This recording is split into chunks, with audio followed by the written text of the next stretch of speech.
This episode is brought to you by Kia's first 3-row all-electric SUV, the Kia EV9, with available all-wheel drive and seating for up to 7 adults, with a 0 to 60 speed that thrills you 1 minute, and available reclining lounge seats that unwind you the next. Visit kia.com/EV9 to learn more. Ask your Kia dealer for availability. No system, no matter how advanced, can compensate for all driver error and or driving conditions. Always drive safely. Join me, 48 Hours correspondent Erin Moriarty, on my podcast, My Life of Crime, as I take on true crime investigations like no other. This season, I'm looking into the labyrinth of crime and secrets within families. I'm cutting straight to the evidence and talking to the people directly involved, including investigators and the families of victims. Listen to My Life of Crime with Erin Moriarty wherever you get your podcasts. This is a Rogue Media Network podcast.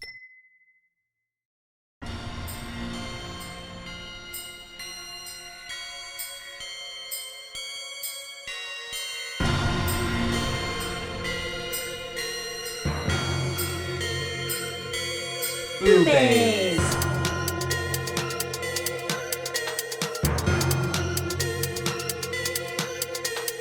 Boobies!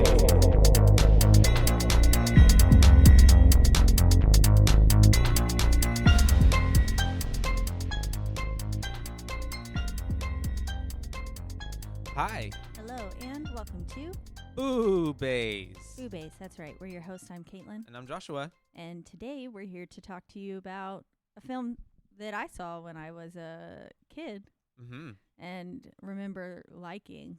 Yeah, I remember this one really scared me when I was younger. Yeah. Especially a few of the ghosts that are quite really creative and They are. well done in terms of like the whole look and making it Practical. feel like they were actual ghosts, you know? Yeah. Pretty scary for a 2001, so 2001. we were like 6, 7-ish Yeah. around that age frame. Yeah. And the title of the film is 13 Ghosts. 13 Ghosts. Not 9, not 10, 11. En Ghost. Yeah. Yeah. 13. It's like a Kesha moment. Mm-hmm. Or Sam the Five is Silent. From Yeah. that one movie that I cannot remember. Which one? I don't know. It has like Vanessa Hudgens in it. And it feels like a I can't think. Vanessa Hudgens. Not High School Musical. no. Her name, I'm pretty sure it was Vanessa Hudgens, and her name was Sam, but it was SA5M. Sam the Five is Silent. Oh, you know, that vaguely is kind of calling back to something for me too. Yeah. I feel like I know what you're talking about. It was like something Oh. about like rock or Yeah. something. I don't know. I see her character like in my mind. I see it. Yeah. But it's gonna bother me. We'll look it up later. But 13 Ghosts. 13 Ghosts. Scared the me as a kid. 2001 remake, not the original. Yeah, is because there what is we're- a 1960 one Yes. apparently. I didn't know that before looking it up I didn't either. and was like, oh, I didn't learn until just this morning. just right now. Well, and like you just said too a while ago, pre-podcast, this whenever I search up 13 Ghosts, like I don't get anything about an original, like on the streaming services and stuff. Like Yeah. it's all just this one. So Exactly. I wonder like where I could even find it. We'll have to look for it later Yeah. and see where compare it and is. contrast. I but wonder if yeah. Shudder would have it. Shudder has a lot Possibly. of older movies. Shout out to Shudder. Yeah. Still waiting on that sponsorship. But yeah, it's I guess you would say a supernatural horror film directed by Steve Beck, and it's his directorial debut, Mr. Steve Beck. A few of his other movies would include Ghost Ship, The Hunt for that's Red why it was October, suggested for The me. Abyss, and Indiana Jones and the Last Crusade. Hmm. He was a part of the visual effects for that. That's cool. Mm-hmm. Starring Matthew Lillard and Tony. Bennett? Tony Bennett. I know, bless you, R.I.P.. Just died. Excuse me Uh, for that sneeze. Wow. But Tony Shalhoub. Tony Shalhoub. Oh, yeah, the dude from Monk. Yes, Yes. Monk, and also lot of other Men in things. Black. Yeah. Oh, yeah, he plays the played alien, the head that always with gets the blown head off. gets blown off, and Mhm. it comes back smaller. And he got Pee-wee size voice. Yeah, that's what I recognized him from. I never watched Monk. I've actually never seen an episode of Monk. I just, for some reason, have Know that he's from it. very much associate him with that. Yeah. Mm-hmm. And then Kathy, played by, who is Kathy played by? I know her name, Shannon something, I think. Shannon Elizabeth. Yeah. Shannon She's got 2 Elizabeth. first names. That's silly. She's been in other things as well. Oh yeah, she was in Scary Movie. Yes, she was, right. That's where I recognize her from. She was in a lot of things back in like the early 2000s, like American Pie, Tomcats, Love Actually. Love Actually. And then she's, after all of that, kind of, she got into like reality TV. I remember she was on like one of those, like Celebrity Big Brother type of situations. And so she did that. And she's like a poker player. Like those people who you she like plays poker like now. like you see those people on TV and they're like competitive poker playing. That's Have you ever what seen she that? does? Yeah, she does that. Well, that's cool. Good for her. That's awesome. She's from Houston, Texas, actually, as well. I didn't know that. Just learned that right now. And we also have ourselves Alec Roberts, F. Murray Abraham, and the debut of Raw Digga, which was Maggie. She's actually like a professional rapper. Oh. Her song was the credits song was her rap. Was her. That makes sense. I thought it was a little odd. Uh-huh. I was like, what does this song have to do with the movie? Yeah. Other than it like saying stuff about ghosts and stuff like that. But I was just like, It's okay, 2001, you do you.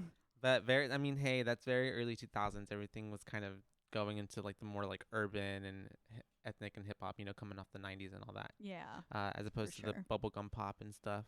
But yeah. So do you want to jump right into it? Yeah. We open with a big ol' like impound lot, basically, with like eerie sounds, and then we get the title card. It just kind of comes through like very fast. Yeah. Like 2 minutes into the movie, whatever. Yeah, maybe even less faster. than that. Yeah. It just has like little like shining lights basically coming from it. Very simple. Yeah. Good. I mean, you don't cut dry. You don't think about it a lot. Yeah. Because it's just so. There it is. This is the movie. This is what you get. Hopefully, you know what you are watching. Yeah. Yeah.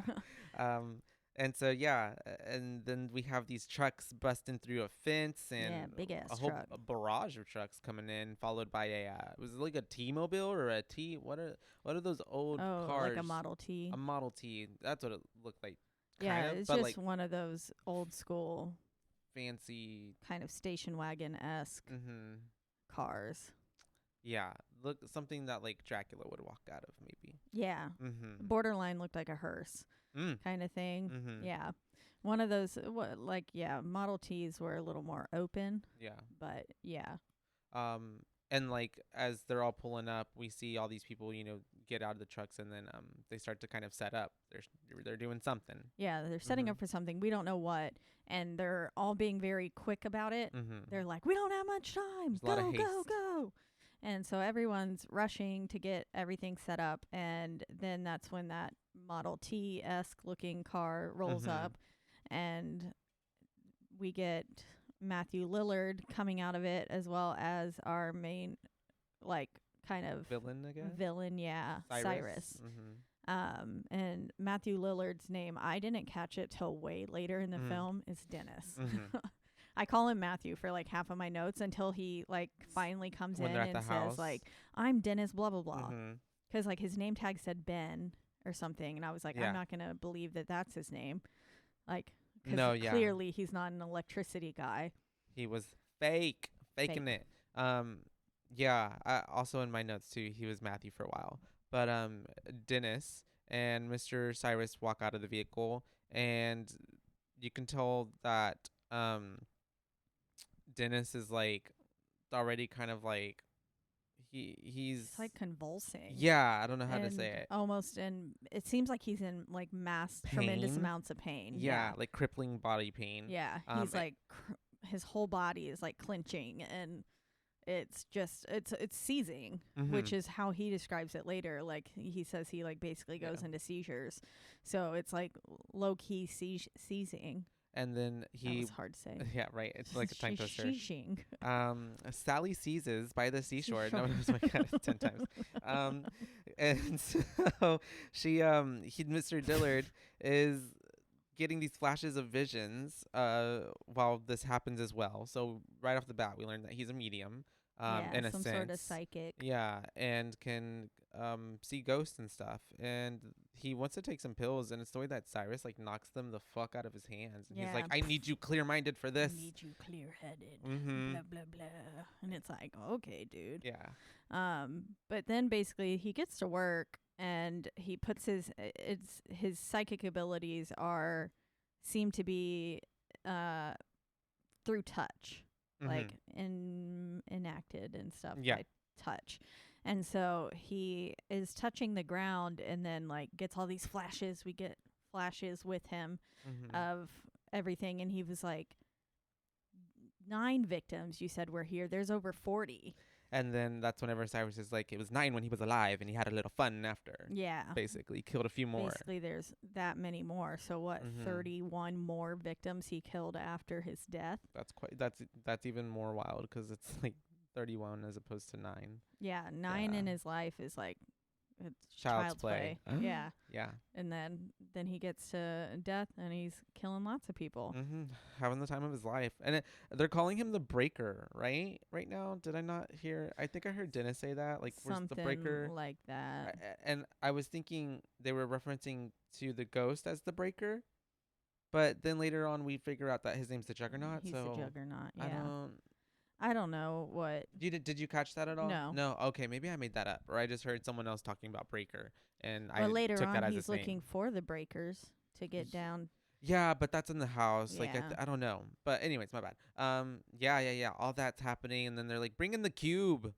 The cube. Yeah. So basically, this giant ass glass cube. It looks like the glass elevator from Willy Wonka. Oh yeah, it does. Doesn't comes it? in, and it's getting lowered down via like crane, and it is there, I guess, to kind of ghost bust this situation, capture this ghost. Instead of a little backpack, it's they had a little cube too. It looked like but this is a big cube. It's like an elevator size. It literally looks like an elevator, and even the way it opens up and stuff. And obviously, it's to keep the ghost in there. But after that, we definitely get Dennis kind of being like, I don't remember, but what was he saying? He was trying to be like, I don't want to do this anymore or something like that. Was that happening already? Yeah. Because then he tries to touch Cyrus, and he's like, just do your job, and he's like, don't be too curious. Yeah. And because he's asking more about the ghost, I think, and like asking, I think, like, what exactly is this? What are we doing? Yeah. And there's a lot of dialogue, in this film. It's pretty wordy. I found myself needing to take a lot of notes for this film because like things would happen, and I'd be like, oh, I gotta write that down. I had to pause write that down a lot because I was like, I can't write all this as quickly as it's happening. And so because it moves pretty fast. It's only an hour and a half. Yeah, it moves really quickly. They really pack in up to the last second. Literally how it ends, and I was like, oh, okay, we're done. Yeah. It gave very like a TV movie. I feel like, because then it would just like, and then cut to commercial or the next thing or something. Yeah. But yeah. And then we have Dennis almost getting hit by that car falling, right? Yeah. He's getting basically at this point. At some point, there was like the mention of a 13th ghost. That's right. I think Dana. By Damon. Damon and Kalina. Or Kalina. Yeah. Sorry, I combined their names. Yeah. You're good. But because because I guess they were the ones. I'm assuming they're the ones that were there already and had like all those flares, right? Okay, cool. Because Kalina seemed to have a fascination with flares. That's true. So they were already there, and they were like, "You didn't tell him about the 13th ghost." And Dennis was like, "What the Wicca? What? You told me about 12." And he was like, "Yes, 12 plus one more." Yeah. Kind of thing. And he was like, "What?" And then because he's trying to be like, "I'm done after this job." Yeah. And then he also promises him a bonus as well, which a big bonus for finishing out this job at least too. But then they say, bring out the bait. Mm-hmm. And that's when they bring out this truck full of blood, just spraying it everywhere. Yeah. And I'm thinking body pieces too, or body parts, or maybe they threw those out because whenever I'm kind of getting ahead of myself, some cars start to fall over. Did you notice that there were body pieces already on the floor, on the ground? No, maybe I just thought that they were ones from already the havoc that was ensuing. Okay. But because that was the first thing that kind of started it, and then people started whatever running and being like, so I don't know, but yes, all the blood is getting sprayed everywhere. I could have also been taking notes at that moment. Because it's very fast. No, it was like a blink and you'll miss it. Scene. Yeah. And because Robert watched it with you too, and he was like, "Why are there already body parts there?" And I'm like, "I don't know, babe. Maybe it's a mess up too." I'm like, "Babe, you're asking too many questions." Someone got the scenes out of order. For real, maybe in the editing. Put it before it was supposed spot. to be. Yeah. But yes. And even Dennis is like, "What? We've never needed bait before. Like, what is this? Like, why? What's going on?" And then basically shit just starts hitting the fan. Mm-hmm, all these cars start falling over. Mm-hmm. People are getting like sucked into the cars. Their backs like breaking. Oh, because also cool. Cyrus started playing that like saying that incantation, Yeah. very like Evil Dead sounding Latin. Mm-hmm. Yeah, it did remind me of Evil Dead a bit with that bit. And even whenever we were getting like POVs of like from the ghosts, it looked like very Evil Dead. Yeah, it was very 2001 of them to do those shots. But yes, it did also remind me of that as well. And so, yeah, like you said, everything's going and popping off and people are dying, and doesn't look too great for everybody there in the mix. And eventually we have just the juggernaut ghost guy killing them and then chasing one of the employees people into the elevator cube thing. And it gets pretty violent in there.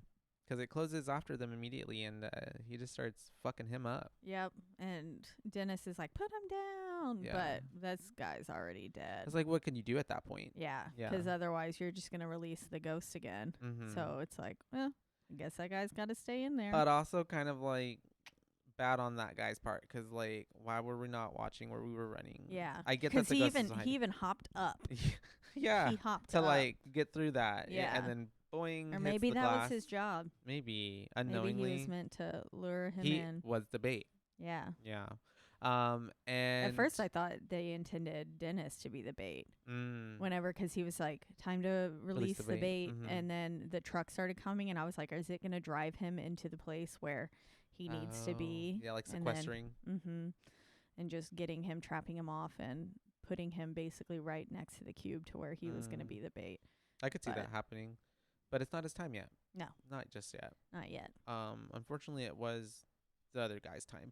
Yeah. And he did. We also have Miss Kina shouting from afar, and she's like, "Someone please help me, he's dying." And we have Dennis running up to her and him, to her, and she's with Damon, and Damon is like very fatally wounded. Yeah. He's dying. And we see Cyrus dead. Yeah. And then Dennis sees him dead. Think. Yeah. Oh, so we think. There's a big question mark over that. But yeah, all things alluding to him being dead. And then we get kind of a cut and segue to a whole different scene. We have a very happy, wholesome the way scene. She was like, "I love you, brother. You're the best brother." I was like, this is so fake. Yeah. Like, siblings do not act like that. They were punching each other in the face. Especially with that big of an age gap. Yeah. Like a teenager and like Get an away, 8-year-old. you brat. Yeah, exactly. But, yeah, you know, and then we got mom being like, "Oh, look at them. They're perfect." And then dad being like, "Yeah, we are." And it's really setting up the scene of like, there was a happy family. And then it's kind of, I appreciate what they did with like the panning of the room. Yeah. And then kind of giving us this audio of kind of their story without it taking like a whole another 30 minutes of the film to show all of it. Yeah. Because as it's panning the room, you slowly hear it changing from the sweet I love yous to a fire alarm going off. And both the mom and dad, so Jean and Arthur, respectively, freaking out about the fire and saying, get the children. Yeah. And Jean goes off to find the kids, but I guess they were I don't know. They got separated they at were some somewhere, point. and Jean gets trapped in the house while Arthur and the kids make it out. And basically the fireman's like, you can't go back in there. You really get quite a bit of story just in this slow panning of the room. Literally like a minute. Yeah. Yeah. And then you slowly see the room turn to like dingier. And as it makes its way back to Arthur sitting in his new chair, he's sitting up against the window just as he was with Jean when she was outside, like trimming the rose bushes or whatever. You get to see him, and then with a burnt picture of Jean, and you basically hear that, like, sorry, sir, she's not going to make it. That Jean, like, they got her out in time, and she was alive, but her wounds proved to be fatal. And so Jean ends up dying, and now we've got a family without a mother. Yeah.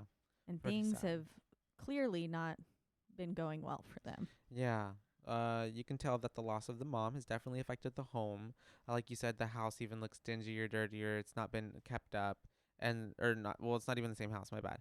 But like this new apartment that they're in, I guess, and then we have Kathy coming in to try to get her dad and being like, hey, like, it's the first day of class. You don't want to be late. So you can see that she's in the kitchen. It seems like she's taking over kind of like the responsibilities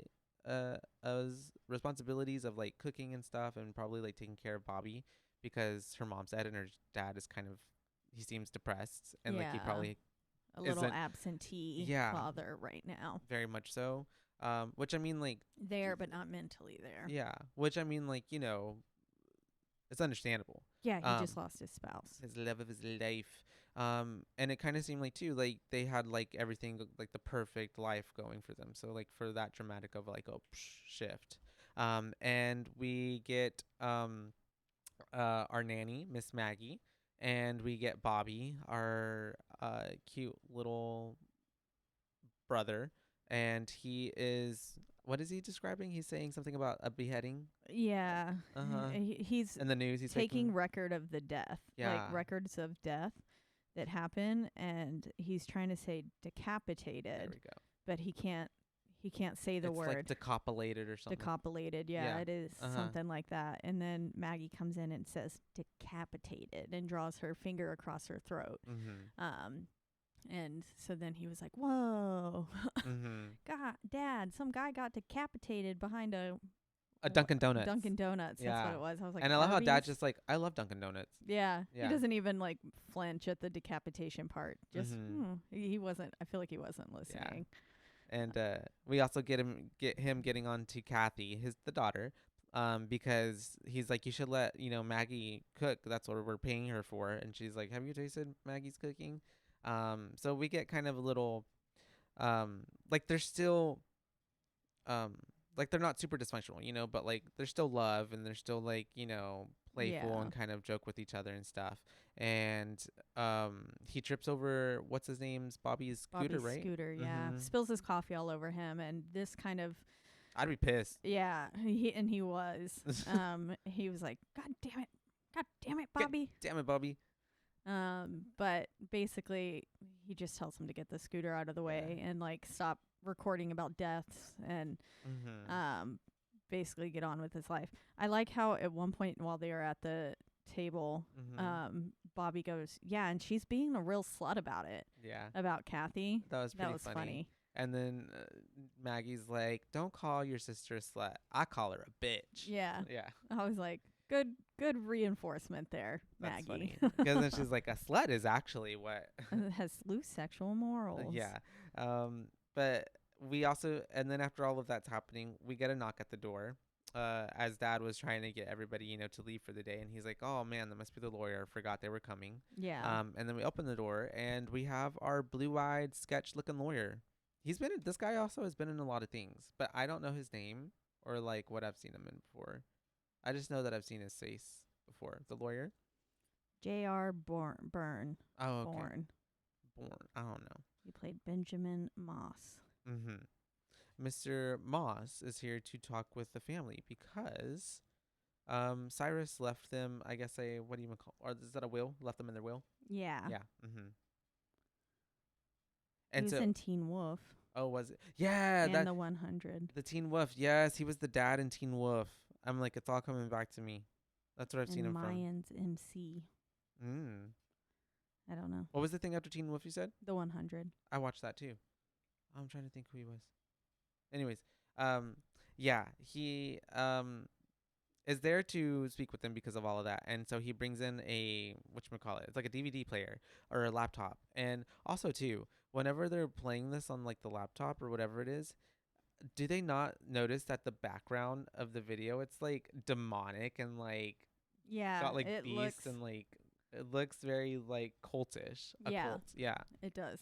And once they get to the house too, whenever they're like, "Oh, this is so cool," I'm like, "No, this is weird as fuck." All the like scriptures on the fucking walls. Yeah. Yeah. The moment I saw Latin written on engraved in the walls anywhere, I would be like, "This place cursed. Getting the fuck out of here right now." Yeah. Because that's not a good sign. Never. No, that's not just aesthetics. That's like there's something going on. Yeah. Supernatural. Very scary. But yeah, basically we find out through this little DVD compilation video that Cyrus is gifting them a house. With the cool ass key. It's like this like fucking massive key, like Kingdom Hearts kind of massive key. Oh, I see that. I've never played Kingdom Hearts. Oh, it's a good game. But yeah, and we find out that it's in Willow Grove, which it's only a few hours drive up the road, and there's no neighbors for miles because why would there be? That would be too convenient. Yeah, of course. He wants them to be secluded. And also because like a big old fucking glass house, also that. Like just the glass house in itself. Like if I were to be like, "Oh, you were gifted a house," and then I get there and I'm like, "It's a fucking glass house." I would not want that. Yeah, I love how whenever they get there too, Maggie's like, "Miss Maggie does not do windows." Yeah, for real. Do not, Miss Maggie. No. She's good for funny. jokes and a good time. Yeah. She's like, "Give me a margarita." That's what I'm here for. And so yes, all of that's happening. We learn. I love how also too. It's really like, this movie, at least at this point, there's a lot of jokes. There's a lot of like funny banter between the family. And I guess even through the whole movie, especially with Maggie and like the kids and stuff. Yeah. Excuse me. But yeah, we got all this going on, and I guess basically we'll just take it to, we're going to the place to go take them to the house, like you said. They're in the car on the way there, and Arthur says, "Things are starting to get better." And I was like, yeah, dun, for dun, now, dun, yeah. bitch. Like, you just cursed yourself.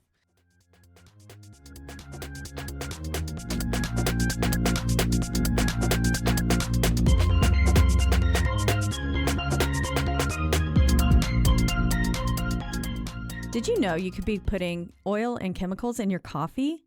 I love coffee creamer, but I don't think I've ever turned the bottle around to actually see what's inside. When I did, I found out many of my favorite creamers contain ingredients I would never intentionally add to my coffee cup, like canola oil, dipotassium phosphate, ew, and artificial flavors.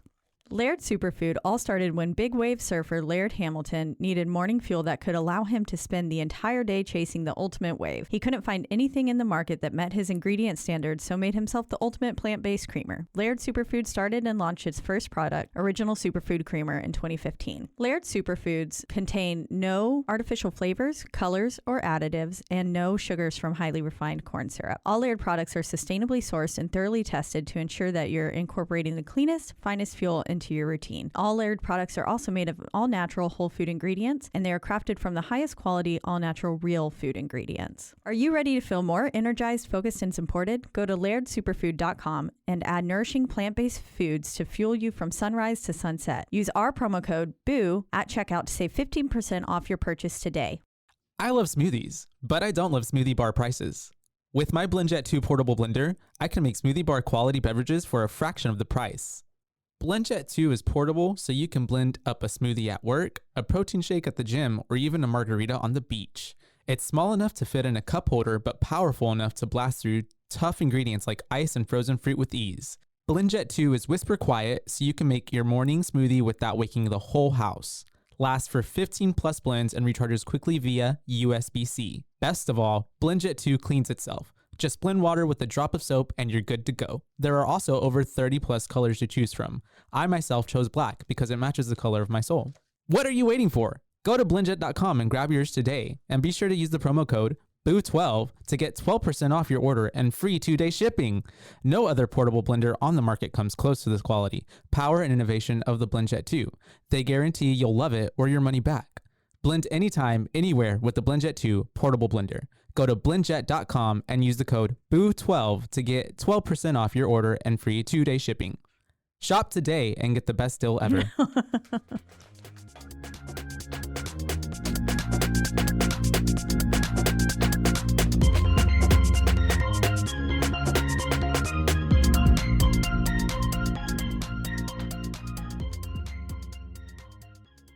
But we get up to the house and we see that someone's already there.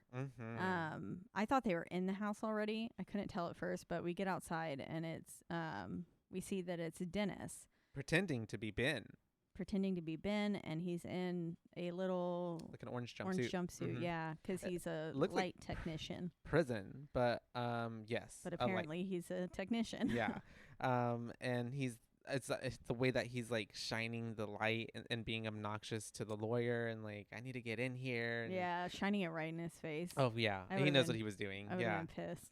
But also I guess too, to like, maybe he didn't know if the lawyer knew what he looked like, and so maybe he was trying to like obstruct his like visuals of himself. And also the lawyer looked like a vampire because of his blue eyes. And I think right before all that was happening to Kina was getting ready, right? We get one little like literally 10-second clip of like, we see Kalina's like packing her bag and getting ready for something. So we know she's going to come later into the film, I guess. But yeah, they're there, and it was Arthur, such a quick blip, like I honestly forgot it happened. Blink and miss it. That's a lot of this movie. Yeah.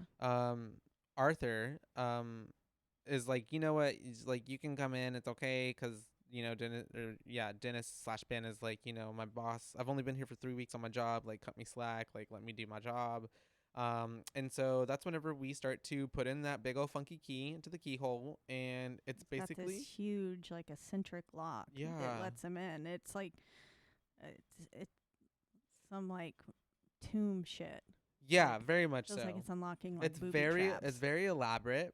Almost feels a little like Guillermo del Toro in a bit. And it's basically like, and it's not even just like the door, they're basically starting an engine to like an entire machine. And so as they enter in through the door, and of course, like, I mean, even I would be amazed at like walking through something like that. It's pretty cool. I wouldn't want to live in it, but like, I'd be like, oh, this is really like dumbfounding. But it essentially kind of looks like a clock in a way, the way it has its gears. Yeah, and it has all the cogs. And everything's working together, getting started. And so it's kind of like the thing that's going on in the background that they don't know about. We know about it as a viewer. And right after they walk in, the doors close behind them, and they're just kind of doing their thing, looking through the house. They're noticing all the writings on the walls. And that it's Latin. And again, would not. Yeah, it'd be a red flag. The lawyers, kind of explaining to them the house, not a lot, but just a little bit. And then I guess that's whenever him and Dennis are having a little back and forth, and then he's like, where's the basement? I gotta go check out the breaker box. And so Dennis goes to the basement, and then that's whenever the dad tells the kids and Maggie, like, y'all stay in this room, I don't want y'all to touch anything. And I think before that too, we did have a comment from Kathy to the dad, like, hey, like, look at all this stuff, it's worth a fortune. He's like, I thought about that too. They could sell it and get rich. Because they're obviously on hard times. They're saying like the house is a living work of art. Like everything within it is worth a lot of money. Yeah, honestly, if I were gifted that house, I would put it on the market and sell it for a lot of money. Because I don't want to live in it. Yeah, because it's got glass walls. Literally. But someone would. That's scary. I don't want anyone looking in on me at nighttime. Well, and also, too, I just feel like even though they were super thick, like, that shit's going to break somehow. Like, and also, do we ever get where we're at other than, like, a city? Like, do we get a state? Do we get do we live in the fucking tornado alley? Because, like, nah. Yeah. No. That would just get ripped right up. Yeah. And then if you're in it, like, just like you're dead by shards of glass. You can't get away from. I guess you could go down to the basement. But yeah, that's true. But then you come back up and everything's broken on top of you. I don't know. Maybe the glass. was that strong, but I don't know. Well, no, 'cause it got exploded at the end. Oh, that's true. Yeah, it did. Which So- also seemed like a lot of fun to film. I bet you that was a fun day on set. I love stuff blowing up. Think Sometimes they're blowing up like a miniature. yeah. I don't know. I think it was it was an actual set. I think if I'm not mistaken, it's actual set. They only get one shot. Literally. That's it. And at this point, we have the lawyer telling dad, like, hey, I need you to come with me. We need to sign some papers so this can all be yours. And so the dad is telling them, like, please stay here. Do not touch anything, especially after Bobby was, like, almost going into the little middle circle thing in the middle of the living room. Yeah. Which also was like, why? If this is a house, why is there something just spinning in the middle of the fucking room? Yeah, that seems suspicious. And, but like, it's okay. We're a in a horror hazard, movie. We're going to ignore every a single safety red hazard. flag. Yeah. But of course, in good old fashion, when he and the lawyer leave, they do not listen, and They all run off. Bobby and Maggie run off together, right? Yeah. Yep. Bobby and Maggie are together, and Kathy goes off to search for her room. yeah, basically. Which is always like, I see that in movies. When, like, especially their big families and they move into big houses and all the kids are off and they're like, we're gonna go pick our room. Like, I've always wanted that experience. To go pick a room. It just seems so exciting. I got to do it in a trailer once. Oh, did you? Yeah. Oh, that's there so was cool. only 2 rooms to pick from. So That's cool. yeah. Because I've never had, like, growing up, like, my room was picked for me, I guess. So, like, I think mine was technically picked for me too. I think in the end they were like, well, your brothers are sharing a room, so they should get the bigger room, kind of thing. Yeah. And you're by yourself, so you get The smaller room. Yeah. Or maybe I got the bigger one 'cause I was older. No, I think they're about the same size. Yeah. But it makes sense, though, like, girl by herself and then put the boys together. Yeah. I feel like that's how most families do it. But yeah, I don't know. It just seems like a really fun experience. But, like, it will never happen because I'm not even meaning, like, I just want myself to go into, like, a 2 or 3 bedroom house. Like, I want to be in a family of 13.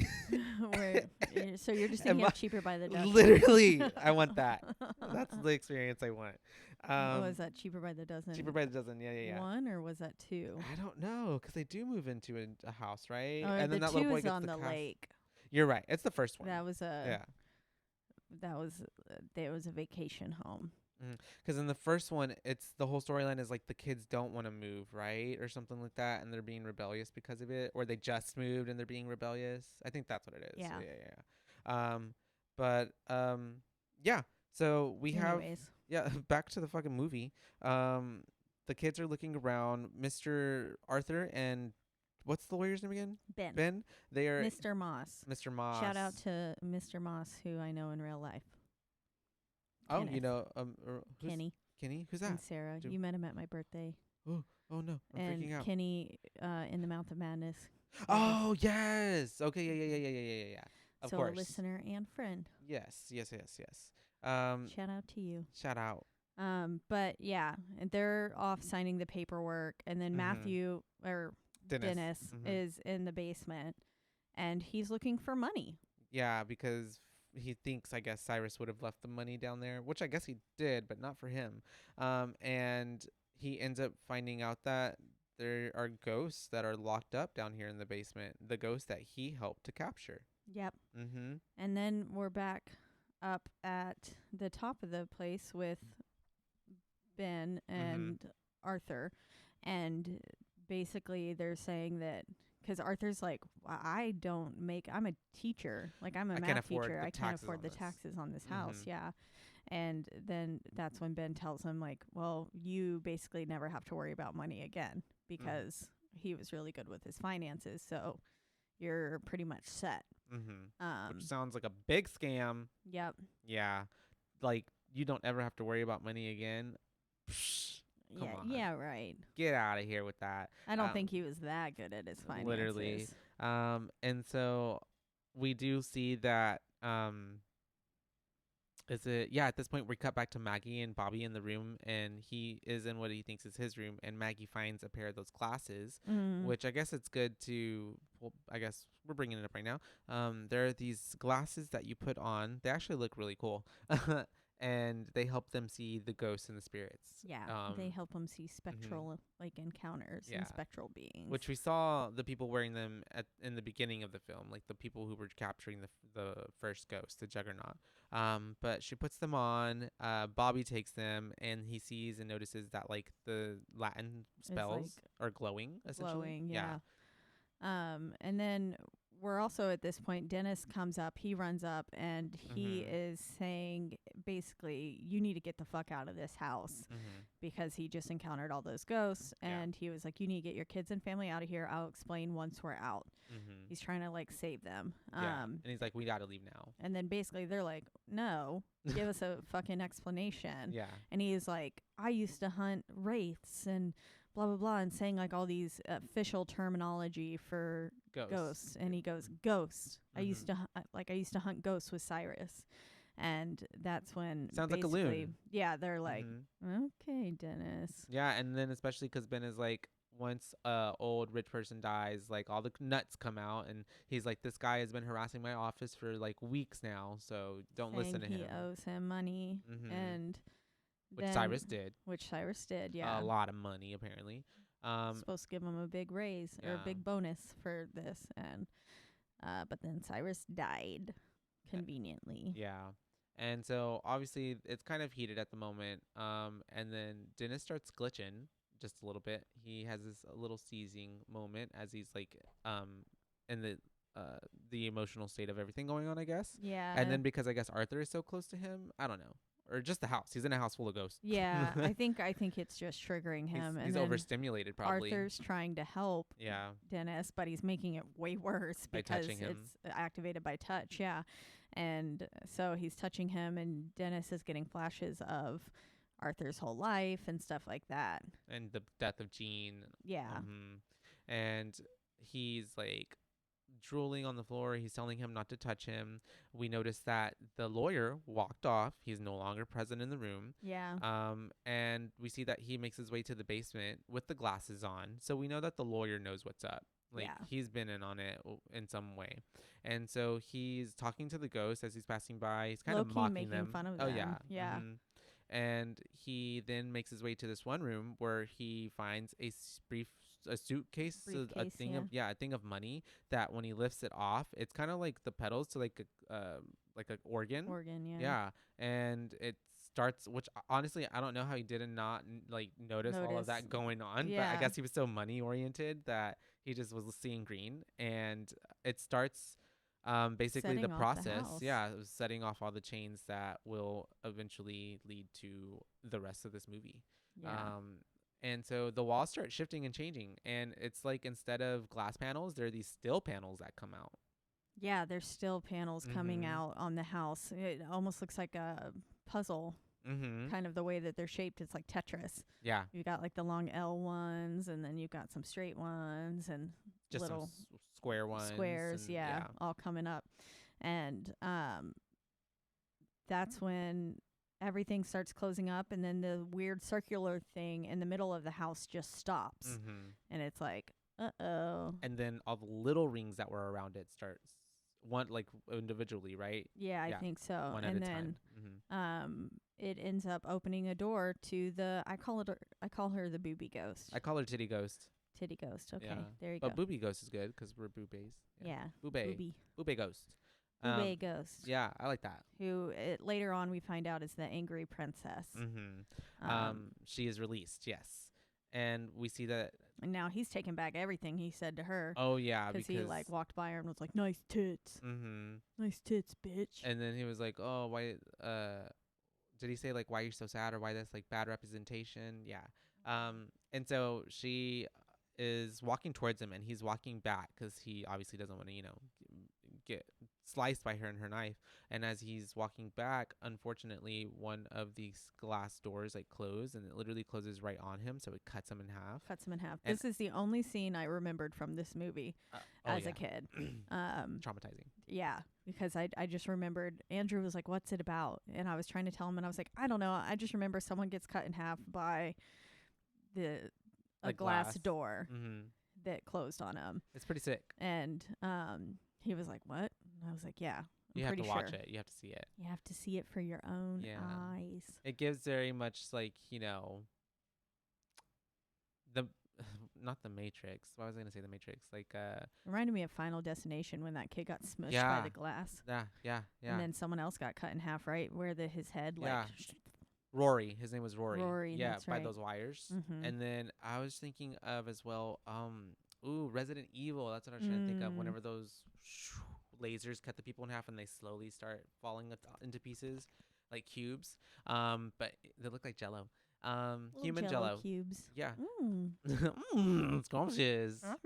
And so Raggy. literally cut in half, and it's pretty cool. Good visual effects. I remember, yes, like you said, when I was younger too, this scene stuck with me and it creeped me out. And I like how they did it too, where just the first half slumps down, Yeah, and you then can see his brain and everything. yeah, and then So the second cool. half slumps down a little bit, and they meet perfectly At the bottom. like the symmetric coolness of it. The symmetry. There you go, the symmetry of it.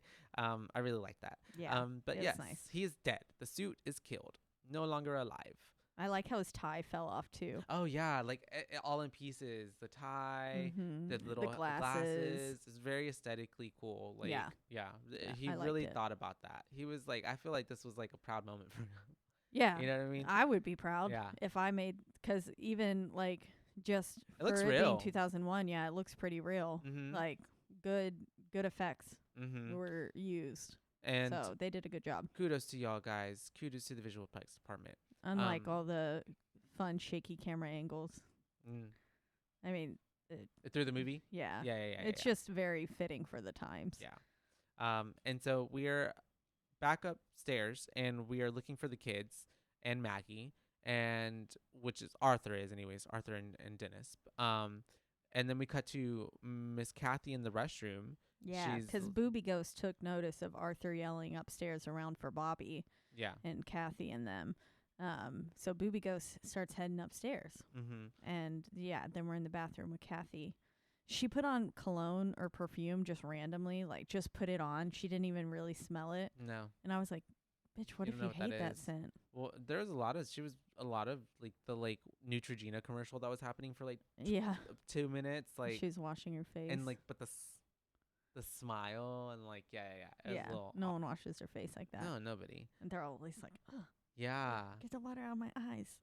I don't understand how those commercials always made it look so beautiful and You would make such a fucking mess in your bathroom. yes, literally every time I would wash my face, water would be drip running Down down my this, and elbows. then it's puddled all over the floor, the counter. I put a towel there Mm-hmm. to keep it from Smart lady yeah. from pulling off. Mm-hmm. But yes, she is doing all these things, and Boobay Ghost is watching her and kind of almost emulating her a little bit when she looks in the mirror. Yeah, and I love the cool Mhm. transition shot through the glasses that we get, Oh, because the yeah. glasses are sitting there on this little pedestal, and Because she doesn't put them on. They're just she there. doesn't put them on, But we get the camera goes through it, Mm-hmm. and we can see that the bathroom's covered in blood. Yeah. And then it just basically goes through, and we're seeing everything through the lens of the glasses, basically. And yeah, she is behind her, emulating her, just kind of mimicking what she's Mhm. doing, looking at herself in the mirror. Yeah. I liked it. And then you see the shower curtain billow and open up, and you can assume that I guess she got into the tub. Yeah. And whenever Kathy went to go open it, I was expecting her to see it. Oh, Yeah. okay. Or stab her Yeah. Norman Bates style. Uh-huh. But only we can see it. Yeah. And it's so funny to me how she sits down and starts doing her Neutrogena commercial, and basically the ghost is just looking at her like, What the fuck? what the fuck are you doing? I'm taking a fucking bath. I'm taking a bath. Can you not run more water in, please? I've got it at the right temperature. You Yeah. just turn the cold water on, bitch. Yeah. You can tell she's definitely annoyed, kind of in awe almost. It's like teenager girl versus teenager girl almost in a way. What is this person doing? And so she's washing her face for a good while, and right when Boobay Ghost is about to attack her, we have Dad walking in the nick of time and is being hey, come on, we gotta go. So she gets out of the room, At this point, we do see that Bobby is actually passing by the basement, and he's getting called downstairs by a ghost, which but he then starts there's following. one ghost that's saying, "Don't come down," and I was like, "Oh, Mama's in the house." Yeah. That was immediately. I indicator. was like, "Yeah, Mhm. Mom's here." 'Cause why would there be a nice ghost amongst all these? For real.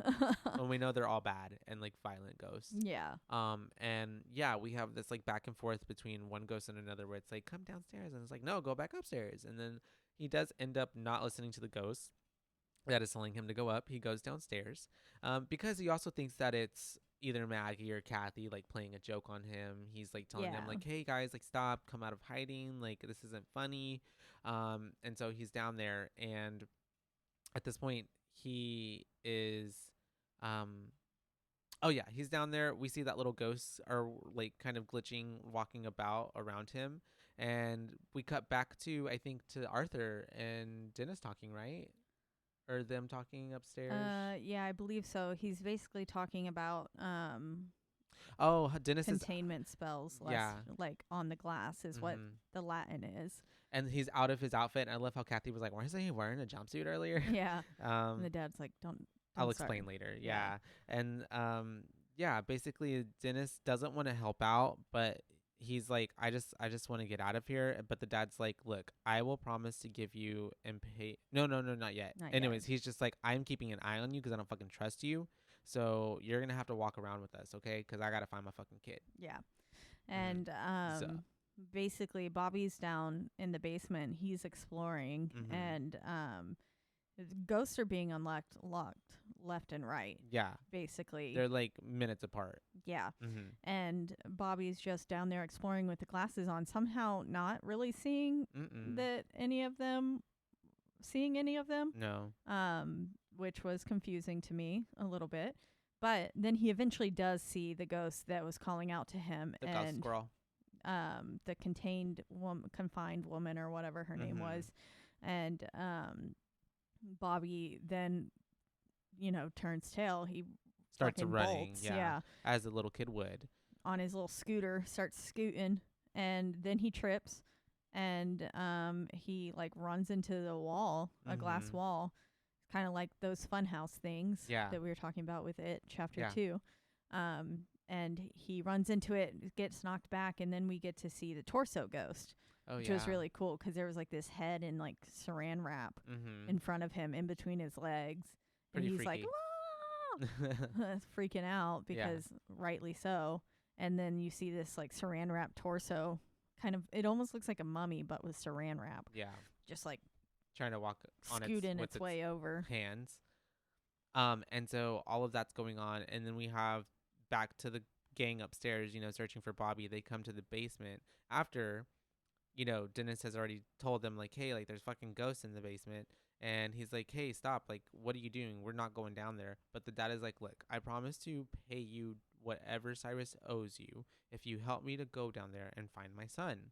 Also, the dad kept referring to Bobby as the kid. And I'm like, why do you keep calling him the kid? That's your son. Help me find the kid. He's like, we got to find the kid.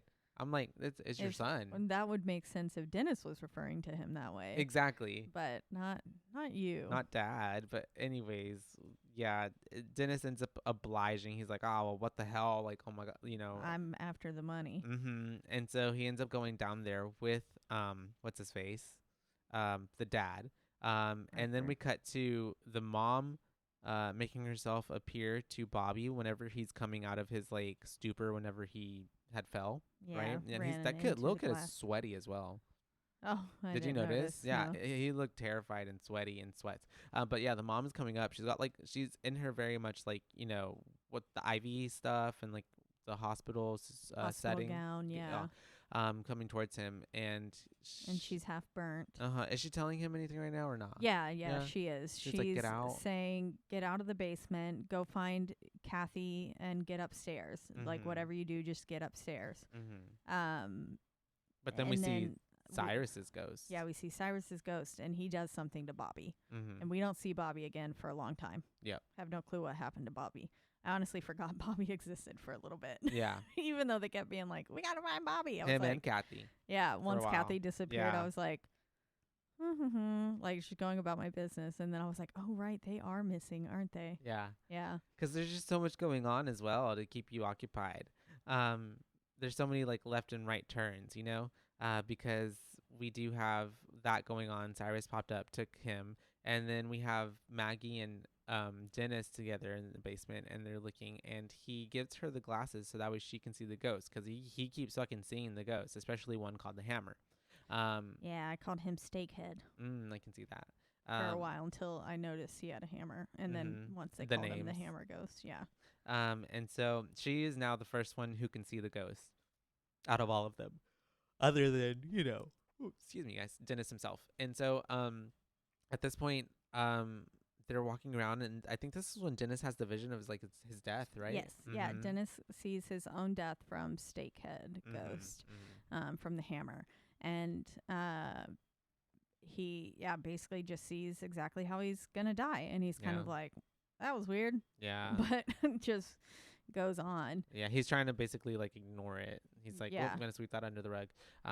Pretend that didn't happen. That was blissful funky. ignorance. Yeah. And then he notices that one of the caricatures on the glass, it's the marking for the jackal, and he's like, oh no, the jackal's out. Yeah. This is the what do you describe him as? The Charles Manson of Ghost, right? Yeah. And then we get, which again I didn't realize that this was the jackal yet. Okay. So I called her Cagehead. Yeah. But Kathy is getting attacked by the jackal. Yeah. At this point, she puts the glasses on, and all of a sudden the jackal's right in front of her, and then just starts ripping her up. And of course her shirt gets ripped open, because why not? Yeah. It's a horror film, We so gotta it has see boobies, bras. She's getting like yanked up to the ceiling. She's getting clawed to death, basically. And then Dad comes in and so like pulling on her, and then they're basically playing tug of war. Yeah, poor girl. With her. Yeah, the and jackal, he can't even see what he's pulling. He's just like, what is going on? Because she's just like levitating at this moment, and he feels like another force pulling him the other way. And thankfully, she ends up getting saved because Kalina pops in and throws a her flare right at the ghost, and it goes away. I guess they are allergic to flares. I guess so. Maybe it's or maybe light. it's blessed. I don't know. Yeah. Because they said something in the beginning where they didn't just call them regular. They were like silver something flares. Yeah. I don't know. Maybe it was like a silver bullet or something. Could be, but she ends up helping, and she gives the whatchamacallit? The glasses. After pulling, whatever Kathy away and getting away from the jackal as much as they could, he tells him to put on the glasses, and he now sees what they are all seeing. And he's like, what the fuck is that? My God. Yeah. Yeah. And so Kalina's now here, and it was like, how long has she been in there? Yeah. That was suspicious. Especially because they're like, who the hell are you? And then she has to explain, like, I free trap souls. She's here to set all of them free, basically. And they're talking for a good while, and like this is when he's looking at the ghosts and stuff, and then she ends up showing him a book called the Archeon or something like that. I don't remember. Yeah, I don't remember the book's name, but basically she goes on to explain that Cyrus built the Basilius device, a device designed by the devil and powered by the dead. Yeah, and the guy who wrote this book wrote it under demonic possession. Yeah, he was possessed as it was happening. And then also while all that's happening, Dennis and Maggie are encountering the first son, the Arrowhead ghost. But then, the boob ghost also comes up again. She almost gets one of them. I don't remember who, but. Was it Maggie? Yeah. Oh, yeah, it was. Maggie. The door closes, and they saving them. And then, like, at this point, doesn't Dennis and Maggie get separated, right? Yeah, because Dennis. Yeah, Dennis and Maggie get split up. Yeah, and I guess right before that, that's whenever Kalina and Arthur were finishing up their conversation. They're like, okay, we got to leave out of here. And he's like, well, she's like, if you want to leave, you got to help me first. And then they're like, let's, get Kathy and go. And Kathy's fucking missing, which honestly, how did they not notice that? Kathy got taken. Yeah, because she was right there next to them. She was like hugging her dad. Yeah, literally. And all of a sudden she's gone.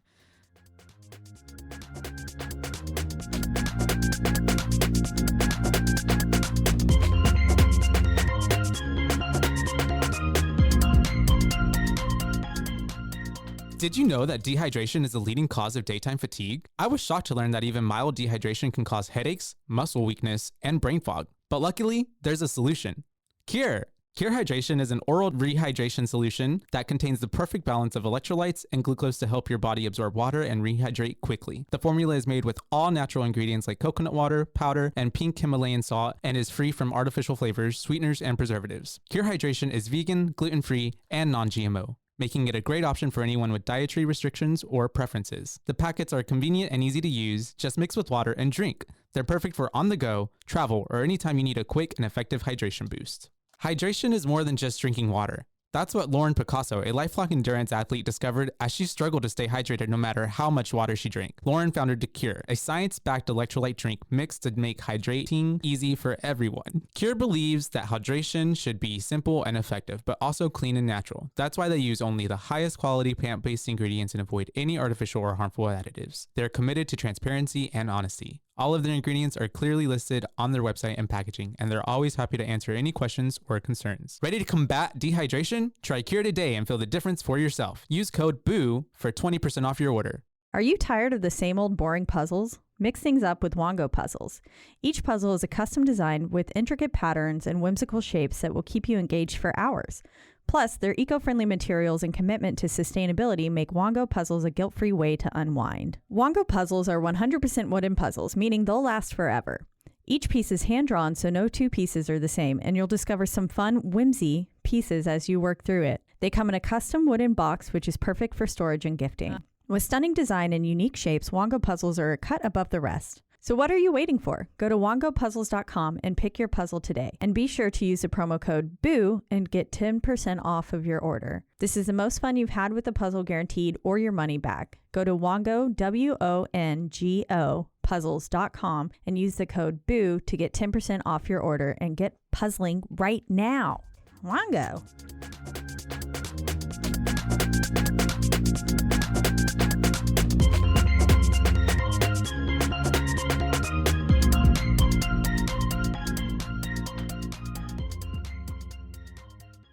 But yes, we were back with Maggie and Dennis, and then they get separated. He's trapped behind those glass in the walls, cell right? with the baseball bat guy who is the something prince. Yeah, he is the I have it written down later. The Torn Prince. Torn Prince, yeah. We're about to get to them, so we can bring them up. But yeah, I paused my movie so many times to get all of these names. It's the first. Do you want to go ahead and say it? Or no, okay. We can say it when we get to it. But yeah. And he's trapped. He's getting attacked. This is whenever we also know that Kalina told Arthur that we need to get to the library because it is protected by the most spells and whatever. Yeah. Containment spells. And we see that also even more of the ghosts are like getting released as well. So it's kind of just turning into pandemonium at this point. Yeah. And then we get the dad being attacked by the jackal. Right? Yeah, he starts getting attacked. And am I getting ahead of myself? I think so. Okay, what happens before then? Well, Dennis somehow gets out. Yeah. And Maggie and them are upstairs. Yeah. And she's like, can I rely on you not to get me killed? And he's like, I guarantee nothing. Kalina climbs up to the library. And then we see we're seeing the weird old infant and giant baby ghost that's covered in vomit. And that's who Maggie and Dennis are encountering at this moment. Gotcha. And then Steakhead, the hammer's getting out, and Arthur gets into the library and just narrowly avoids him. So he almost gets attacked by the hammer. My notes, I got it mixed up. That's why I was throwing myself. I was ahead, but then also it wasn't. He does later get attacked by the jackal, yes. Yeah. But yeah. That's not right now. This is the hammer. Gets just like narrowly barely misses, gets away from the hammer. And then we're basically getting different shots of the house with like eerie music and like cackles and things throughout. It's happened a lot of times through the film. And then yes, Arthur does get attacked by the jackal at that point. Got it. So maybe it was just you didn't write down about Did I? Steakhead, the Maybe. hammer. Who knows? Lots happening.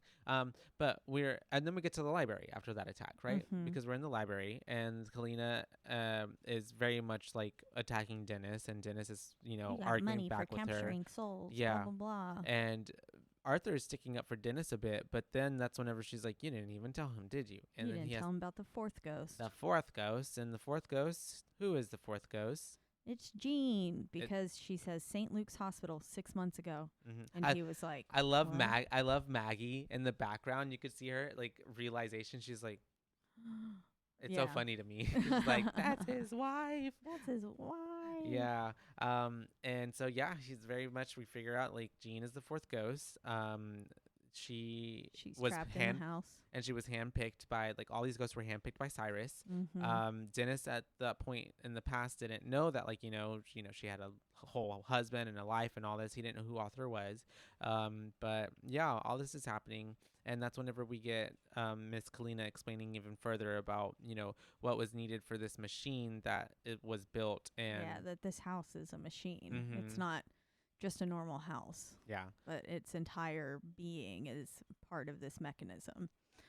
And But yeah, she's explaining about the spirits. and this is when we get the list off of all of them. The firstborn son, Mm-hmm. the torso, the bound woman, the withered lover, who is Jean, Mm-hmm.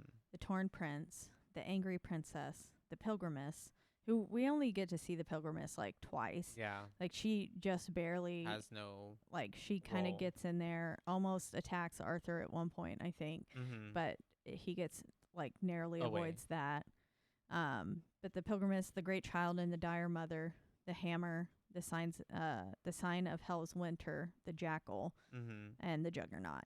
And basically she's explaining that 12 earthbound spirits are trapped inside, that the black zodiac, which represents the different ghosts, Cyrus needed to catch, and that was all of them. They were the black zodiac. Mm-hmm. And basically, with all of them together, and with a certain ritual and spell performed, a man could take control of the Ocularis Infernum. I believe that's how you pronounce it, which is Mhm. essentially the eye of hell. Latin for, Mm-hmm. yeah. And with this, the person has the power to see present, future, past, everything on heaven and hell. Essentially, it's an all-seeing eye, basically. And if knowledge is power, the person who would be yielding this would be the most powerful person on the earth. It reminds me of Hellraiser. The whole house is the puzzle box. Oh, I see what you mean. basically. Yeah. Uh-huh. A little bit. Have you ever seen Alien versus Predator? Actually, yes, I think that I have seen that one. Yeah, the house moving and stuff gave me because they're in a tomb in Alien versus Predator, and the tomb is shifting on them and keeping them trapped and stuff, and separating all the crew members. And so I have only seen reminded me it of that. exactly one time. Oh, okay, So- yeah. And I think I've seen The newer ones like Prometheus and Covenant. Or? no, I've not seen Oh. either of those. Oh, okay, gotcha. Sorry, what were you gonna say? I've seen one of the Predator Oh, okay, gotcha. movies. Like the OGs, I think it was the original like one. the Arnold Schwarzenegger. Mm-hmm. Yeah, that's the one with him. Yeah. The OG. So I've seen that one. Mhm. And then the only Alien movie I think I had seen before I watched Alien was Alien versus Predator. Gotcha. And then, so before we covered Alien, I Mhm. hadn't seen. Alien itself. Yeah. Yeah. I just knew of it. Yeah. Well, you saw a spin-off essentially as well. Yeah. So you saw the creatures. Yeah, I Mhm. knew what A xenomorph. xenomorphs Looks looked like- like and stuff like that. I want a pet xenomorph. They're so cute. Mm-hmm. Well, but a miniature one, teacup. Yeah. Teacups in a xenomorph. Aww. But yeah, we've got dun dun dun this major unveiling of what Cyrus's big ol' ass plan has been this whole time. And And And then I Maggie- love how even Dennis was like, "Damn, I didn't know he was doing all this shit." Yeah. Yeah. And she was like, you should really pay more attention to what you're who's Working for him. paying. Yeah. And I love how Maggie in the background was like, I'm stuck in here with a bunch of crazy white people. Yeah. And it was just funny. But then they're going on to explain what the 13th ghost is. Mm-hmm. Because Um, Damon had brought it up to Dennis, and that's whenever Miss Kalina is like, there would be a 13 ghost that is essentially a failsafe, something that would kind of never happen. And it is someone who would be what was it? It needs a sacrifice of life instead of death, a willing human sacrifice, a sacrifice of the broken heart. There we go. The only ghost to be created out of an act of pure love. Mm-hmm. And she's telling him that it would stop the process. Mm-hmm. But as we later find out, it's what's needed to complete the process. Mm-hmm. So Yeah. she's a liar, plants for hire. Literally, yeah. Which honestly, whenever I was rewatching it, I didn't remember her being in on it. Honestly, I thought she was an antagonist. I did not remember or a her being- protagonist. yeah. I didn't remember her being in on it. I was genuinely shocked whenever she kissed Cyrus. I was like, what? Same. I was like, especially when she hit Maggie, I was like, what the fuck? Yeah, whenever she did that, I was like, no. Yeah. But anyways, Not that I ever liked her. She gave me sus vibes from the beginning because I was like, why is she in this house? have you ever seen Matilda? Yeah. That's Miss Honey. Mm, That's the teacher. really? That's Miss Honey, who adopts her. The sweet little teacher. Yeah, I remember who she is, but Yeah, I'm yeah. trying to picture her in my brain, but I can't. I guess I just need to picture Kalina. Yeah. But huh. It's because yeah. But the very like vastly different characters. yeah, I was because it didn't hit me until like almost to the end of the movie, and I was like, oh wait a minute, that's the teacher from Matilda. Mhm. But yeah, all Funny. of this is going on, and of course because of Dad now hearing that, well, now might have to unalive myself, in order to save my kids. He at this point is just kind of like, let's go find these kids. Yeah. And so Dennis and especially because Dennis is like also as well, he's like, I don't want Arthur to like kill himself. There's got to be a way. Like, let's go find your kids. So they go They look. say love is the most powerful energy. Mm-hmm. And they also take they like unhinge, or whatever, take a big old piece of the glass off, and they're like, we're going to take this to protect ourselves. Yeah. And then Kalina is basically saying that she also, in the event that everything else fails, she has enough explosives to blow them back to the 15th century. Yeah. So they're just going to blow up the house. Yeah. But yeah, they're bringing that glass panel with them. Maggie and Kalina end up going back downstairs through the same glass panel that they crawled up through. Yeah. And then Dennis and Arthur go off to try and find the kids. Yes. This is when we have Dennis and Arthur downstairs, and Dennis is being like, there's no place like home. And we do see that the girls see the lawyer split in half. And Maggie's like, he definitely looked better. I love her earlier too. We didn't mention it, but she made a comment. She was like, did the lawyer split?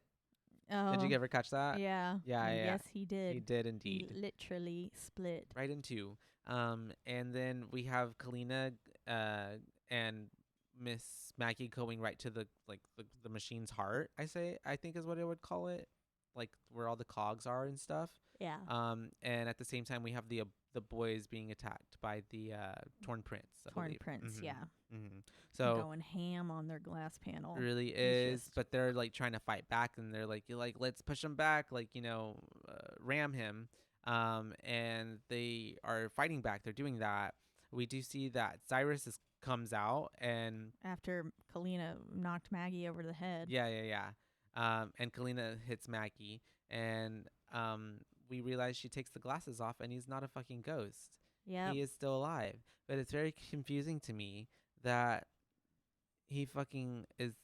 How many days has he been in this makeup? Wearing literally that makeup in the same outfit. I mean, maybe he just put it back on once the family got there to be that's like true, to look like a ghost in the way he died. To look like a ghost, yeah. Oh, but okay, I'll give him that. Sure, all right. That's what I'm gonna hope he did. Yeah, because otherwise I'm like, he's just been waiting around, he's wearing this damn same clothes. Stinky. Yeah, I bet so. But yeah, that's what I was like. Oh, what? I was fucking so confused because then she like lays one on Cyrus too, and I was like, ugh. And that's when we learned that she's been in on it. She killed Damon at the beginning. And she even stole the spells from him. It's so crazy too how like she seems like a really strong character, and then she goes to like, please don't be mad at me, like I did everything you asked. Yeah, like, she looked like she'd been like a beaten child. Yeah, or dog very or like something. Stockholm syndrome. Yeah. She reverted to like a different person. And then same time as this is going on, we have poor fucking Dennis. Dennis is with Arthur, and this is whenever the juggernaut comes out, right? It's the hammer ghost. Oh, the hammer ghost. You're right. Oh, because he gets Hammer double ghost at teamed. first. Yeah, Yeah. he does. Mm-hmm. Dennis is protecting Arthur from the hammer. Mm-hmm. And basically because he just shoves Arthur behind the glass panel Into the corner. Into the corner, yeah. And he was like, "There's only room for one of us back there, bud." No, I feel like there could have been room for two. But There could have been. It's a Yeah. whole Rose in the Titanic situation. Yeah. There was room for two people on that door, mm-hmm. and but he's like blocking him in, and the hammer starts coming up, and then just starts like beating the shit out of him, basically. Yeah, he does. And then that's when the juggernaut gets unleashed, and he comes, and they're tag teaming him. And the they're juggernaut beating the goes shit even out of him. more ham on him, and then breaks his fucking back up On against the the railing. corner Yeah. wall, yeah. Ooh. And you just see it. The crushes effects. him, yeah. You see his body like, yeah. And then blood just starts coming out of his mouth, and then the Mhm. juggernaut just drops him, and he's like, "There you go, bud." mm-hmm. Pretty rough, and it was exactly how he saw Envisioned it earlier in the film. Mhm. Yep. Brutal. Poor guy. Because honestly, out of everybody, I think Dennis was my second favorite character. Maggie would probably have been my first. Yeah, really. I liked Maggie a lot of the times. Like, her comedic relief was funny, mm-hmm. but she also, there were a lot of times where her acting just wasn't believable. I mean, I can see what you mean Yeah. about that. She felt out of place a lot of the times. Yeah. Yeah, with the cast, but her comedy, She felt her like comedy was always. she on felt point. like a sitcom character that was just shoved into a horror Oh, film, I see what you mean. and she Mhm. was like, like waiting for the laugh track to like happen, Yeah, or like claps exactly. or cheers. Yeah. yeah, and everyone else was like serious, and Mhm. I did. Dennis was probably, especially at the end, whenever he's got his like little, like, half Redemption. smile on, Yeah. with his redemption yeah, and yeah. stuff, and I'm like, aw, and Matthew Lillard looked pretty good in that moment, I will say. All Oh, covered in you like blood like and dead. mhm, I see what you mean. And so after he dies, As a ghost, people. R.I.P. not R.I.P. His dead body. Yeah. She's not a necrophiliac. No. And so we have Kalina Oh, yeah. is saying Yes. Arthur basically isn't going to go through with it unless he believes his kids are in jeopardy. And Cyrus needs the 13th ghost to finish the machine, basically. So he's like, well, do it. Put Put the kids in danger. jeopardy. And she's like, but they're kids. And he's like, greatness requires sacrifice. And so, yeah, he's like, get to work. Do your fucking job. And Do your fucking job, Mhm. bitch. And then he starts playing the spells in like a PA system, and it's basically calling all the ghosts, calling all center ghosts of the house. Mm-hmm. Paging all ghosts to the literally. center of the house. Which they do immediately. They kind of have no control over it, and they're bound to the spells. And so at this point, Arthur does see Jean for a little bit, but then she like gets called away by the spell. Yeah, they have a And- nice little moment. Mhm. It was pretty sad. Yeah. I was like, oh damn it. But then I hate how he used the past tense when he says I loved you. He says I loved you so much, and I was like, bitch, you can still love her Mhm. After death? still. Yeah. Yeah. I was like, no. But other than that, it was a really sweet moment where they were both like, I miss you Yeah. and stuff like that. Then we cut to Cyrus and Kalina together, and he takes the spell book from her. And then what does he do to her? He kills her by He kills squishing her her. between two of the glass panels. Basically, it like Mhm. booby traps on her, and the walls come together, and she gets Squished. You see Squished. like her head get flattened a little bit, and blood comes out. Honestly, didn't remember her dying like this. Yeah, I didn't either. Honestly, didn't remember her dying at all. I honestly thought at the end of the movie that like she was a protagonist and like left with them for some reason. That was my memory. I only remembered the the- lawyer's death. Mm, Literally, yeah, that's same. all I remembered. Yeah. So But yeah, so I did not remember Kalina. all of this is happening there. Oh yeah, this is whenever the kids start coming out of the floor in the middle of the spinny spherical. If y'all have ever like the honestly Lady Gaga Bad Romance, you remember that thing that she's wearing, that like sphere thing that's like that's what it reminds me of. So like think of these like oscillating like what would you call them, Caitlin? Spheres. But they're not. They're like the blades. rings, blades. Yeah, there you Yeah. go. Oscillating blades that like would fuck you up if you Like a tried to weed whacker. cross through it. Yeah, Just like going all around him. in different directions, and very fast at Like a that. time turner. Yes. And so Arthur sees them. He's like, "Oh my god!" But at the same time that he sees them, Cyrus appears to him, and he has the glasses on, so he thinks he's a ghost at that point. I believe at that still, obviously, because they all think he's dead. Yeah. But then, what is it? Arthur is like thinking something in his mind, and he's like recalling what has been Yeah, we're getting like Kalina. him. We're getting a voiceover from Mhm. Kalina, basically about what she said earlier about the machine and everything like that. And it, I guess, basically prompts him to take off the glasses. Yeah, like a Yep. light bulb goes off. Yeah, and so we realize Cyrus isn't dead, Yeah. or To him, he Arthur realizes. Cyrus isn't dead, and He's like, "You son of a bitch!" Yeah, and then he goes and he's beating him, but then Mhm. Cyrus gets the upper hand, and he's like telling him, "This time, Arthur, you will make that leap." And he's like, "I chose you and your pathetic family for this reason. Congratulations, you get to become the 13th ghost." Literally. Roll credits. Yeah, and as he has what's his name pinned down, Arthur, we get to see DJ Maggie. Yeah, I was like Maggie playing DJ on the Latin. Yeah, she starts messing up the incantation, so then it starts like fucking up with all the ghosts being controlled, so they're now able to do their have their own autonomy, I guess. Not autonomy because they have no bodies, but their own control over themselves. And they end up going, Arthur knocks over Cyrus, and then they go over to Cyrus and they start lifting him up, and we get his body thrown into the spherical machine magical thing. Yeah, which is also, I was thinking like, nah, damn, they're throwing him like all over the kids. Right over the kids. Yeah. I was like, oh, those poor kids are gonna be like splattered in blood and stuff. Yeah, I was like, damn, kill him right over the kids. But then Dennis's ghost shows up. Yay. And this is where he was looking pretty good. So he was just leaning on the wall so nonchalant, and I was like, wow, what a bad boy. But he says, "Trust me, Arthur, it's not over yet. You still have the power in you. It's just a matter of how you use it. Now go to your kids. They need you." Blah, blah, blah. Very much the pep talk that Arthur needs. Yeah. To fucking risk his life, because he has to time it just right to jump through the blades, because at a certain point all of them line up at the floor. And he does it. He makes it. He gets to them, and at the same time, I guess Kalina did set the bombs off.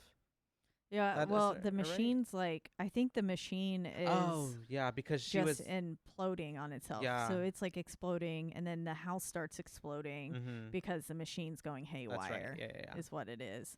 And I love how Maggie was right next to it, and then it's just blowing up, and I'm like, wait, is Maggie dead? Yeah, I thought Maggie died. I thought so too in that moment. Because it was a big blast.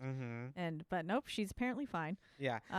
Somehow hid. Yeah. But now the ghosts are free to roam. Yeah, the ghosts leave. We see Dad and the kids are safe together, holding each other. Their mom shows up and is kind of like giving them like that last like, "I love you." And Dennis checked on them to make sure they were okay, and then left.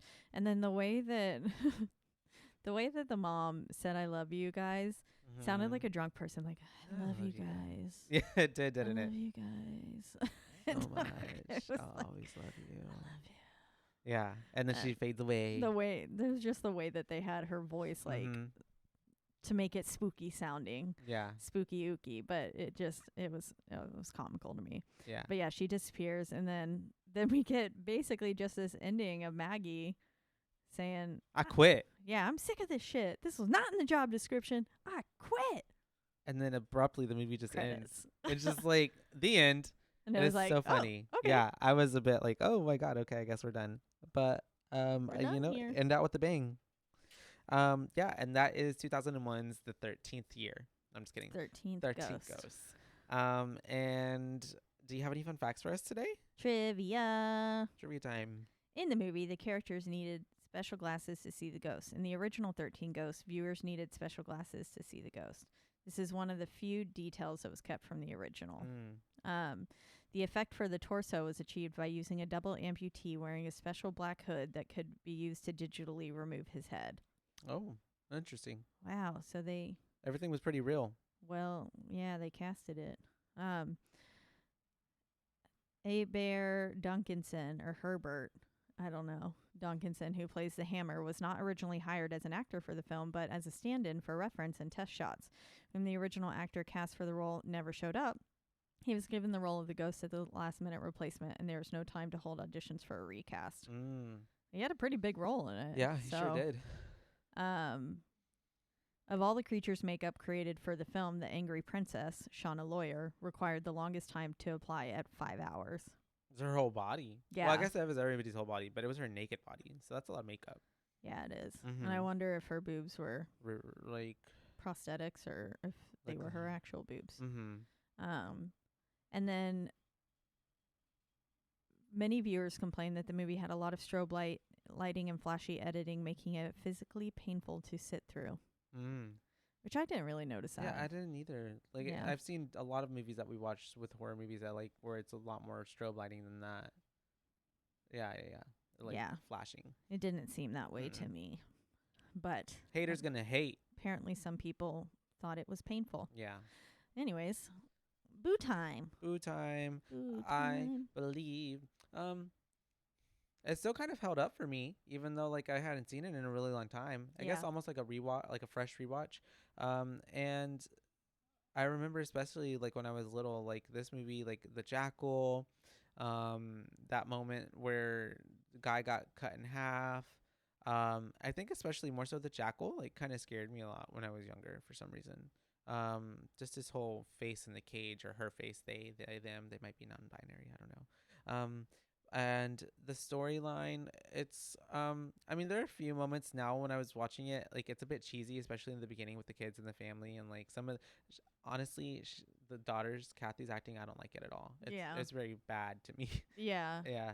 The little boy sometimes he annoyed me. He annoyed me. Yeah, with his lisp and like I don't even know. Sorry if you I mean, okay, it's not just the lisp. It's the way that he talked like he was like 2-year-old. Like Bobby wants an ice cream. Like that. Like I don't know. He just he wasn't doing it for me. Yeah. Was not my favorite actor. Because we've seen some really good little kid actors. Yeah, that's true. He was not one of them. No, that is very true. In my opinion. He wasn't giving me Haley Joel Osment. No, not at all. But other than that, I thought it was really cool. I like all the ghosts. I think visually it's pretty cool. And the set of the house is pretty cool. I think that they did a good job on the visual effects. It didn't seem like a lot of things were too like CGI'd or fake looking. Like everything looked pretty real. Yeah. Which is like pretty, I guess, spectacular of them to make it look like that. I don't want to say flawless, but like seamless, like easy. And so yeah, I'd give it probably a good 2.8, close to a 3, just because I feel like it's not like super spectacular. It doesn't blow me away, but it's for sure like a pretty good middle of the road horror movie. It's not like super scary either now to me, I guess. But I feel like if you were to give this to like a preteen or something, like watch this with your kids, like you'll spook them. Yeah. Yeah. Yeah. I agree, because I remember it being pretty scary to me when I was as a kid. Younger, yeah. But nowadays, it was nothing scares not us. Scary. Yeah. Just a mortgage payment and taxes and health care and death. But yeah, I think it was a pretty good film. For the most part, it did hold up pretty well effect wise, which I appreciate. And I think, I mean, kudos to them for doing like practical effects and putting everyone in makeup for 5+ hours every day. Maybe not every day. Because they could have CGI'd that. We could have got like ghosts that were like looking like the cherubs from A Haunting. Yeah, The Haunting. The Haunting, yeah. That would have been bad. But yeah, they did a good job of making them look pretty scary and spooky, and it's kind of an original concept. Not that, I mean, I know it's a remake now, but you don't see, I mean, I know we said it reminded us of The Evil Dead with some of the shots and with the incantations and stuff like that, as well as it reminded us of An Evil Book. Yeah, An Evil Book, yeah. But and then still, but sorry. Hellraiser and stuff like that too. But it's still the idea of like a house. It's kind of like Smart House, but with demons. The idea of a house like coming to life, being a machine, and being trapped inside of it and stuff with ghosts is pretty. It's like a different spin on a haunted house. Yeah, which I liked. I thought it was a pretty original concept. It's more cerebral. Yeah. It's not just like, oh, we move into a haunted house and we experience hauntingness. Like, it's like the thing that brought them there, and then also it being a whole machine, like you said, and it also leading to like the whole kind of like you almost want to learn more about the lore of like, well, this book, and then like the Oculus whatever and the Eye of the Devil or whatever, all that shit. And then you also too, they make you really want to learn more about these ghosts, like what's their stories. Like I'd watch a like little 30-minute spin-off on each ghost. Yeah. How they die, how they like died, their life, or how they even got captured in the first place, because the only one we really saw was the Juggernaut, which was the 12th ghost. And so it would have been cool to see how they went about. Could be a series. Everything honestly. else, like a limited series. I'd watch it. So that being said, I think I would give this, I don't know, I'm stuck between a 2.5 and a 3, but I don't want to just steal your answer of 2.8. Why Because not? I kind of liked it. It It was enjoyable. It was nostalgic, I guess, to watch. So it was pretty enjoyable for me to sit there and watch again. And again, it was an easy, digestible hour and a half, which was nice after the past 2 movies that we covered, which are still fantastic. Yeah. But so long. And I think I'll give it a 2.5. Got it. Yeah. I liked it, but it was pretty middle of the road for me. No, Yeah. I'll give it a 2.8 as well. That's fine. Yeah, I mean, like, 2.75. like I don't want to be like, but I feel you. Like it was good. I don't want to say like it was horrible, but like it also wasn't like grand or great. You know what I mean? But it was good. Like it was good. I'd recommend it to people. Yeah, I would too. I'd tell you to watch it, and I don't think you'd be less of a person or out of your luck and time and stuff for having watched it. Yeah.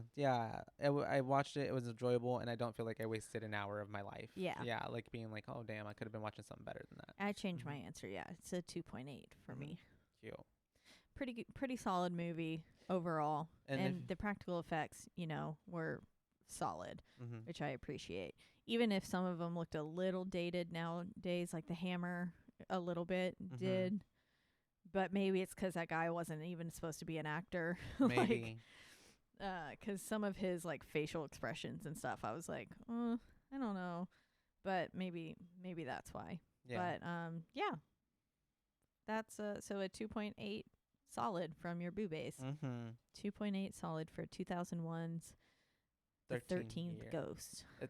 13 Ghosts. 13 right. Ghosts. Whenever I was trying to, like, I grew up always thinking the movie was called The 13th Ghost, but it's just 13 Ghosts. 13 Ghosts. And then so I'm like telling Robert, like, it's the 13th Ghost, and he's like, babe, like, there's not a TH in it. And I'm like, yes, there is.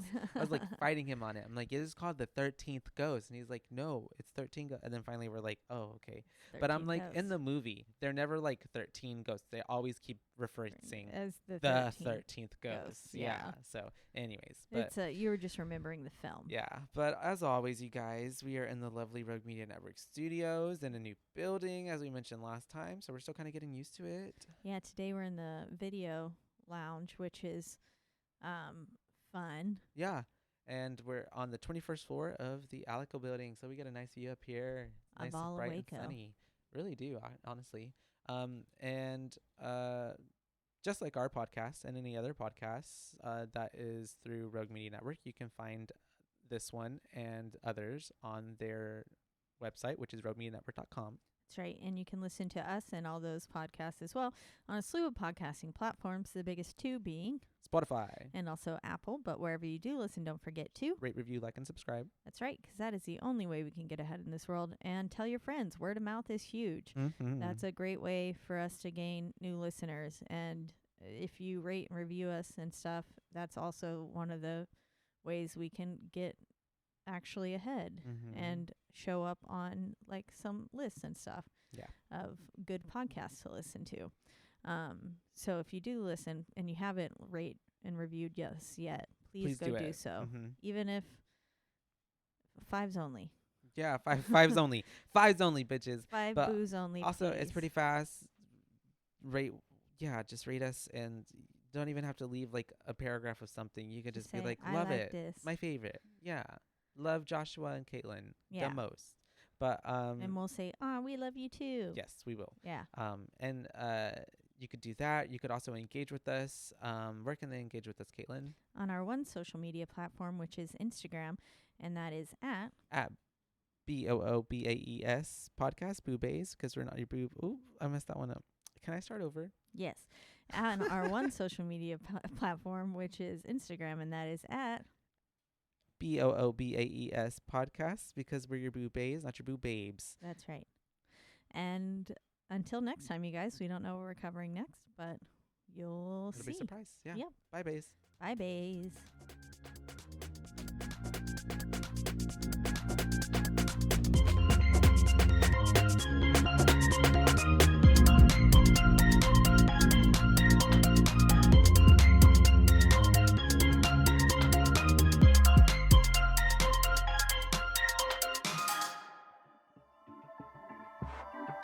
This has been a Rogue Media Network production.